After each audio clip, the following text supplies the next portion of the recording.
Hello everyone. तो इस video में मैं आज जीटीज़ के बारे में बात करने वाली हूँ, ग्रैंड टेस्ट के बारे में। तो सबसे पहले व्हेन टू स्टार्ट गिविंग जीटीज़, तो इसका सही आंसर है अभी। अगर आप ये वीडियो देख रहे हो इसका मतलब आप जीटीज़ के बारे में सोच रहे हो या फिर प्रिपरेशन स्टार्ट कर दी है, तो अभी सही टाइम है जीटीज़ देने का। इसमें कुछ सोचना नहीं है कि कब देना है। हाँ, लेकिन ये है ज़रूर कि इसमें दो तरीके से लोग हो सकते हैं कि एक वो जिन्होंने अपना कंटेंट पूरा रेडी करा है, रिविजन्स भी करे हुए हैं, लेकिन अभी उनको नेक्स्ट नीट के लिए या आईएनआई के लिए प्रिपेयर करना है। तो एक वो है, और एक है जो बिल्कुल फ्रेश स्टार्ट कर रहे हैं। तो जिनका कंटेंट रेडी है या जिन्होंने कुछ रिविजन्स करे हुए हैं, उनके लिए तो ये है कि जीटीज स्टार्ट करने हैं देने, और उनकी फ्रिक्वेंसी भी अच्छी होनी चाहिए, क्योंकि वो जीटीज के थ्रू ही उनकी सारी एक्टिव लर्निंग होगी। जो गलतियां हैं वो वापस नोट्स में जाके देखेंगे, क्योंकि एक ही बार अब नोट्स को बार बार अगर आप 10 बार भी रिवाइज कर लो, और विदाउट क्वेश्चन प्रैक्टिस या टेस्ट प्रैक्टिस, कितना टाइम लगाना है टेस्ट देने में, कैसे लगाना है, अगर वो प्रैक्टिस ही नहीं होगी तो फिर रिवीजन का भी कोई फायदा नहीं है। तो if you have done your revisions और कंटेंट रेडी है, तो ये बेस्ट तरीका होता है कि टेस्ट दो, जो भी उसमें रॉन्ग है वापस से अपने नोट्स में देखो कि क्यों गलती हुई, और अगर वो कुछ बहुत इंपॉर्टेंट है या पीवाईक्यू रिलेटेड है तो उसको वहाँ पे लिख लो, ताकि बाद में भी जब रिवाइज करो तो वो अपनी गलती पहले से याद हो। तो उनकी फ्रीक्वेंसी भी अच्छी होनी चाहिए कि अभी से, मतलब ऐसा नहीं कि आप वेट करो लास्ट का कि जब आप देना शुरू करो। तो अभी से ही जो नॉर्मल जीटीज आते हैं मैरो में वो तो देने ही है, बाकी जो पुराने हैं जीटीज वो भी आप लोग दे सकते हो, क्योंकि आपके पास अभी टाइम है जीटीज देने का, क्योंकि ऑलरेडी कंटेंट रेडी है।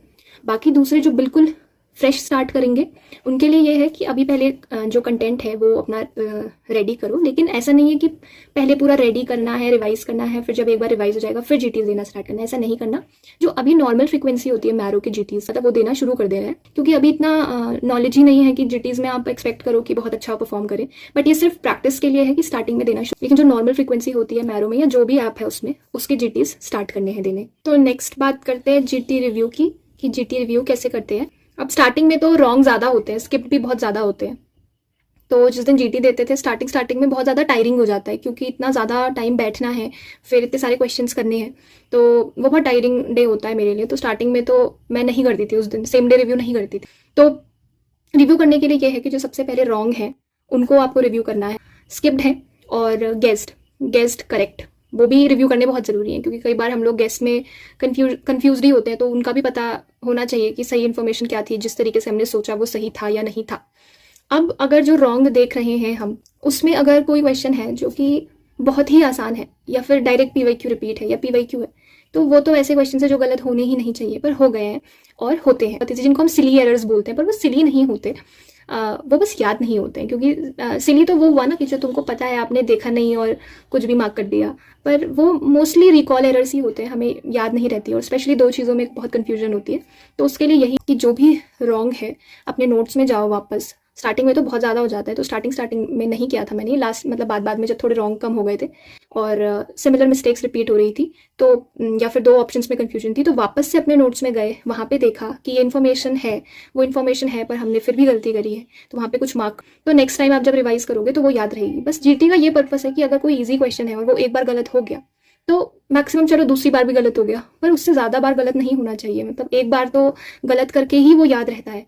मतलब कुछ इजी क्वेश्चंस ऐसे होते हैं जो हम लोग, या फिर कुछ ऐसे टॉपिक्स होते हैं जो इतना कॉन्स्टेंटली हम गलत करते हैं ना, पर लास्ट में वो हमारे स्ट्रॉन्ग बन जाते हैं, क्योंकि हमने उन्हें गलत ही इतनी बार कर दिया है कि अब जब भी वो हमारी नज़रों के आगे से वो टॉपिक जाता है, हम उस पर एक्स्ट्रा ध्यान देते हैं, क्योंकि हमें पता है कि हम उससे गलत करते हैं। जैसे मेरे टाइम पे मैं मर्मर्स से क्वेश्चंस बहुत ज़्यादा गलत करती थी, तो जब भी मैं सीवीएस पढ़ती थी तो एटलीस्ट मुझे ये पता रहता था कि मुझे मर्मर्स अच्छे से रिवाइज करने हैं, या फिर उनके क्वेश्चंस जो हैं उसमें मैं ये गलती करती हूँ, वो उसमें आफ्टर लोड प्री लोड वाले क्वेश्चंस में बहुत गलत करती हूँ, वो मुझे पता था। तो इतनी बार गलत कर दिया था मैंने वो, तो उसके बाद मतलब टुवर्ड्स द एंड याद हो गया था कि अच्छा ऐसे क्वेश्चन को ऐसे करते हैं, कि रिव्यू से ही चीज़ें याद होती हैं। आपको ऐसा लगेगा कि याद नहीं हो रहा है, पर जैसे जैसे जीटी देते रहोगे, जैसे जैसे रिव्यू होता रहेगा, वैसे वैसे चीज़ें भी याद होती रहेंगी, तो फिर धीरे धीरे करके जो ईजी क्वेश्चन है वो भी कम गलत होंगे। ये बात तो मैंने उनके लिए बताई जिनका कंटेंट रेडी है, तभी जाके वो देख सकते हैं अपने नोट्स में। जिनका नहीं है, जो बिल्कुल फ्रेश स्टार्ट कर रहे हैं, उनके लिए ये है कि बस जीटीज दें, उनको मतलब then in their question starting में देख लें कि आंसर ये है, या फिर इस तरीके से सॉल्व करना था, या फिर ये टॉपिक जो है इतना ज़्यादा रिपीट हो रहा है, तो ये टॉपिक मतलब इंपॉर्टेंट है। तो उनके लिए बस यही है, धीरे धीरे करके जैसे फर्स्ट रीड कंप्लीट होगी फिर आप सेम चीज़ ऐसे कर सकते हो। बट स्टार्टिंग में बहुत परेशान नहीं होना कि अरे इतने ज़्यादा गलत हो रहे हैं, वो सबके होते हैं स्टार्टिंग में।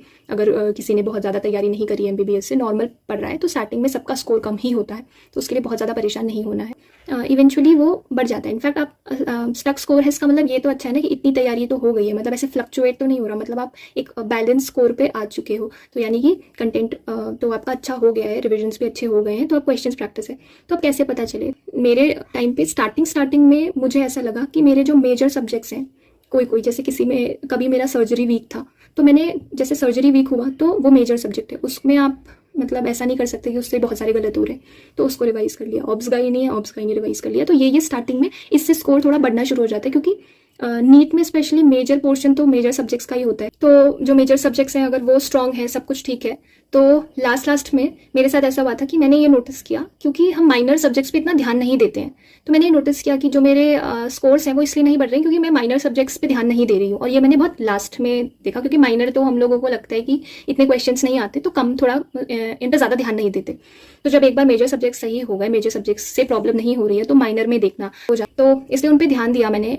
खासकर पोस्टपोन जब हमारा एग्जाम हुआ उसके बाद मैंने जो डेल्टा वीडियोस है मैरो की, तो उनमें मुझे लगा कि मेरे कॉन्सेप्ट थोड़े वीक है, तो मैं ये देखती हूँ कि क्वेश्चंस में मैं क्यों नहीं कर पा रही हूँ, तो वो मैंने देखे। जैसे डर्मेटोलॉजी मेरी वीक थी, मतलब उसमें मैं डिफरेंशिएट ही नहीं कर पा रही थी 2-3 चीज़ें। साइकी है, उसमें भी ऐसा है कि अगर हर टर्म का आपको मतलब पता होना चाहिए, चीज़ों को डिफरेंस पता होना चाहिए कि ये 3 चीज़ें, इनमें ये डिफरेंस है कि अगर ये होगा तो ये आएगा। और वो जो लास्ट में मैंने अपने माइनर सब्जेक्ट्स को स्ट्रॉन्ग किया, वो मुझे बहुत ही ज़्यादा हेल्प करा। तो इसलिए ये सब एनालाइज करना है कि स्टार्टिंग में कैसे हो रहा है और लास्ट में कैसे हो रहा है। तो वो फिर जब आप एक मिडिल लेवल पे आ गए अपने नंबर ऑफ करेक्ट में, तो फिर वो जो एक्स्ट्रा नंबर होते हैं वो इन माइनर सब्जेक्ट से ही आते हैं। तो ये सब एनालाइज करके ही होगा। Okay, so what about 20th notebook या जीटी नोटबुक? तो मेरी कोई जीटी की अलग से नोटबुक नहीं थी। मैंने जो अपनी छोटी कॉपी बनाई थी या 20th नोटबुक बनाई थी, उसी में मैं अपनी जो जीटी की मिस्टेक्स होती थी, मतलब नोट्स से नहीं लिखती थी इतना ज़्यादा। जब ये लिखती थी उसमें कि अगर कोई एक चीज़ कॉन्स्टेंटली बार गलत कर रही हूँ, या कुछ बहुत ऐसी चीज़ें हैं कि जो 2 चीज़ें हैं, बहुत माइनर सा डिफरेंस है, तो वो मैंने अपनी छोटी कॉपी में लिख लिया और उस नोटबुक को बार रिवाइज करते रहो, तो फिर जीटी में वो जो मिस्टेक्स हैं वो भी कम होने लगती हैं, वो टॉपिक भी हमको और अच्छे से मतलब याद होने लगता है। तो वो चीज़ स्टार्टिंग से ही करना, लेकिन ऐसा नहीं कि लास्ट में, और प्लस उसको करना भी है, मतलब ऐसा नहीं कि सिर्फ बना लिया और बहुत एक्स्ट्रा इन्फॉर्मेशन नहीं लिखनी है। जब खुद लगे कि हाँ ये 2 चीज़ें हैं, मैं बहुत ज़्यादा गलत कर रही हूँ, तो उस तभी लिख सकते, क्योंकि मेन हमारा नोट्स ही याद करने हैं। वो बस इसलिए है कि जो हम बार गलत कर रहे हैं उसके लिए वो हमारी 20th नोटबुक है या छोटी कॉपी है। Now how many GTs to give? जैसे कि मैंने पहले भी बताया कि जो नॉर्मल फ्रीक्वेंसी है मैरो की वही देने हैं, बट लास्ट में जब एग्ज़ाम आने लगेगा तो उस टाइम पे थोड़ा सा बढ़ा देना जीटी। जो नॉर्मल है वो तो देने ही हैं, उसके अलावा पुराने जीटीज भी दे सकते हो। जैसे जो पुराने वो हैं अपने, जो लास्ट में मॉक होते हैं मैरो के, तो वो ऐसा नहीं है कि सिर्फ अभी इस साल वाला मॉक है, जो पुराने मॉक है 23, 24, तो वो वाले मॉक भी दे सकते हो, क्योंकि वो बिल्कुल एग्जाम लेवल के होते हैं। स्पेशली नीट में थोड़े इजी हो जाता है उनका लेवल, तो वो पुराने टेस्ट जो हैं जितने हो सकते हैं देना। उसके अलावा दूसरे प्लेटफॉर्म भी ट्राई करना जो फ्री मॉक्स होते हैं, वो इसलिए क्योंकि फिर ताकि ऐसा ना हो कि क्योंकि मैरो के तो कुछ क्वेश्चंस रिपीट होते हैं जीटीज में, क्यू बैंक से भी और सब्जेक्टिव से भी वापस जीटीज में आ जाते हैं। तो इसलिए थोड़ा सा एक अलग प्लेटफॉर्म ट्राई करने के लिए दूसरे जीटीज भी देखना, और उसमें देखना कि सेम परफॉर्म कर रहे हो, कहीं ऐसा तो नहीं है कि सिर्फ मैरो में ही अच्छा परफॉर्म करोगे, मैरो के क्वेश्चन याद ही हो गए हैं या इतने ज़्यादा सॉल्व कर लिए हैं कि जीटीज में सारे उस वजह से सही हो रहे हैं। तो इसलिए लास्ट में दूसरे प्लेटफॉर्म भी ट्राई करना, और सिर्फ ऐसा नहीं कि सिर्फ जीटी देने के लिए देने कि हाँ मेरे नंबर ऑफ जीटी ज़्यादा हो जाएंगे, नहीं, जीटी देना से मतलब है कि जीटी देने हैं लास्ट में, क्योंकि नंबर ऑफ रॉन्ग भी कम हो जाएंगे तो रिव्यू भी जल्दी होगा। तो जब ये सारी चीज़ हो गई कि जीटी दे दिया, रिव्यू कर लिया, रॉन्ग, गेस्ट, करेक्ट सब, तो तब उसको मानोगे कि एक जीटी कंप्लीट हो गया। फिर थोड़े टाइम बाद जो भी उसमें वीक है उस सब्जेक्ट की थ्योरी पढ़ने के बाद या जो भी क्वेश्चन प्रैक्टिस करिए उसके बाद फिर से एक जीटी दिया। तो ये जो है ऐसे करना है।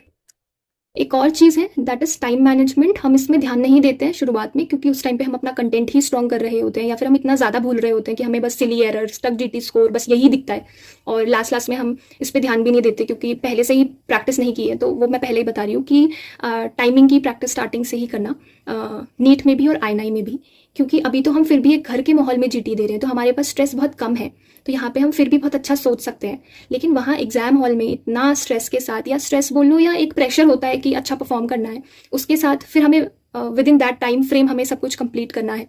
तो वो जो टाइमिंग की प्रैक्टिस होती है अगर वो पहले से ही होगी तो वहाँ पे भी फिर अच्छा ही होगा, मतलब वो सबकॉन्शियसली वो प्रैक्टिस वाली चीज़ ही होती है वहाँ पे, जैसे आप कर रहे हो। तो अगर पहले से ही जैसे आई का एग्जाम है, तो आई में क्या होता है, फटाफट फटाफट मार्क करना होता है, क्वेश्चन पढ़ा, ऑप्शंस पढ़े, देखा क्या सही है और मार्क किया।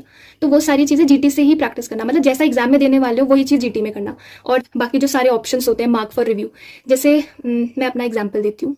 मैं जब जीटी करती थी तो स्टार्टिंग में मैं बहुत ज़्यादा स्किप करती थी।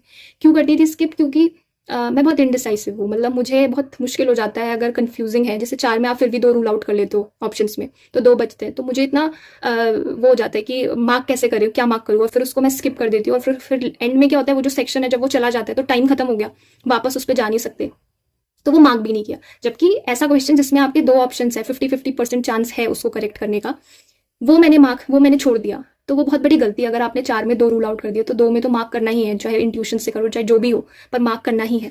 तो वो पहले से ही रखना कि मुझे मार्क करने हैं जीटीज में, स्टार्टिंग से ही स्किप कम करो और जितना हो सके मार्क करने की कोशिश करो, चाहे आ रहा हो चाहे नहीं आ रहा हो, बट मार्क इट, बस मार्क करो क्वेश्चंस को और फटाफट आगे बढ़ो। और टाइमिंग के साथ सब कुछ प्रैक्टिस करना, कि ऐसा नहीं होना चाहिए कि शुरुआत में जो पहले 10 क्वेश्चन हैं उसको आराम आराम से रीड किया। और मैं जीटीज की बात कर रही हूँ, एग्जाम में तो खैर वो प्रैक्टिस से हो ही जाएगा, पर जीटीज में क्योंकि हम ऐसा ही करते हैं कि पहले पहले क्वेश्चंस को आराम आराम से करते हैं, बाद बाद में टाइम कम बचता है तो फिर हम फटाफट फटाफट करते हैं। तो वो चीज़ हम पहले से ही क्यों नहीं करते, क्योंकि लास्ट में भी तो हम कर ही रहे हैं ना, कि जब हमें दिख जाते हैं कि अरे टाइम जा रहा है तो हम फिर फटाफट करते हैं। तो वो स्टार्टिंग से ही करो। मतलब मैं ये नहीं कह रही हूँ कि मतलब जल्दबाजी में करो, आई एम सेइंग कि टाइम को ध्यान रखिएगा। अच्छा, इसके अलावा जो मैं बता रही थी कि अगर मुश्किल होती है कि 2 क्वेश्चन में मार्क नहीं हो रहा होता, मतलब डर लगता है कि कहीं गलत ना हो जाए, ऐसा लगता है कि जो मैं मार्क करने वाली हूँ वो शायद गलत ही होगा, तो उसमें एक चीज़ है जो मैंने लास्ट में ट्राई करी थी कि एक ऑप्शन होता है मार्क फॉर रिव्यू का। तो आई में नहीं, लेकिन नीट में मार्क फॉर रिव्यू भी काउंट होता है। तो वो मैंने इस वाले नीट में भी ऐसे किया था कि जैसे अगर एक सेक्शन है, ए सेक्शन है, उसमें से अगर मुझे मुश्किल हो रही है, जैसे सेकंड क्वेश्चन है और मुझे मुश्किल हो रही है कि 2 ऑप्शंस में मार्क नहीं, उस क्वेश्चन को मार्क फॉर रिव्यू कर दूंगी। तो अगर टाइम मिल गया एंड में, सेक्शन जब खत्म हुआ, अगर टाइम मिल गया तो आप मार्क फॉर रिव्यू क्वेश्चंस को दोबारा से देख सकते हो, उन पे वापस से जा सकते हो। लेकिन अगर नहीं मिला तो एटलीस्ट वो मार्क रहेगा। और इन एग्जाम्स में तो होता है जितना नंबर ऑफ आपको अच्छा मतलब अटेम्प्ट करना होता है, ज़्यादा अटेम्प्ट करना होता है, तो ये चीज़ जीटी से ही प्रैक्टिस करना, क्योंकि जैसा जीटी में परफॉर्म, मतलब जैसा जीटी देने की हैबिट होगी वैसे एग्जाम डे में भी होगा। So does GT score and rank matter? So for me, I was constantly worried about my stuck GT score, या फिर रैंक बुरी है, या फिर नंबर ऑफ करेक्ट कम है, तो उसके लिए मैं हमेशा परेशानी रहती थी। बट मुझे जो भी मैंने इतने सारे जीटीज दिए उसमें से मैंने ये सीखा कि स्टार्टिंग में इतना मैटर नहीं करता है, क्योंकि उस टाइम पे हम लोग अपना कंटेंट ही स्ट्रॉन्ग कर रहे होते हैं, क्वेश्चन प्रैक्टिस कुछ होती नहीं है, हम बस जीटी देते रहते हैं। लेकिन हाँ, लास्ट में जीटीज हमको बहुत अच्छा मतलब बताता है कि हमारी प्रिपरेशन कैसी चल रही है। तो स्टार्टिंग में it's more of a learning tool, क्योंकि उससे हम सीखते हैं कि क्वेश्चन प्रैक्टिस होती कैसे है, करते कैसे हैं, पेपर कैसे अटेम्प्ट करते हैं। पर लास्ट में हाँ, एनालाइज के लिए ये बहुत अच्छा टूल है। तो इसमें मैं अभी एक फ़ोटो डालूंगी, तो उसमें आप देखना कि जो मेरा पहला जीटी इंटर्नशिप में मैंने दिया था उसमें मेरे अराउंड 70 करेक्ट थे, और जो फाइनल नीट मॉक था मैरो का उसमें मेरे 140 करेक्ट थे। तो अराउंड डबल करेक्ट किए मैंने एंड तक आते आते। और फिर जो मेन एग्जाम था उसमें मेरे 147 करेक्ट थे। तो you can see around same होता है जो मॉक का और ये है। मेरे केस में तो सेम था, पर इसलिए क्योंकि मैं कॉन्स्टेंटली मैरो ही कर रही थी, तो लास्ट जो मेरा मॉक था वो इतना था। उसके अलावा जो मेरा ये वाला अटेम्प्ट था नीट 2025 वाला, उसमें स्टार्टिंग में मेरे नंबर ऑफ करेक्ट 121 थे, और जो फाइनल मॉक हुआ था मैरो का नीट मॉक, उसमें मेरे 167 करेक्ट थे, और जो फाइनल नंबर ऑफ करेक्ट थे वो 164 थे।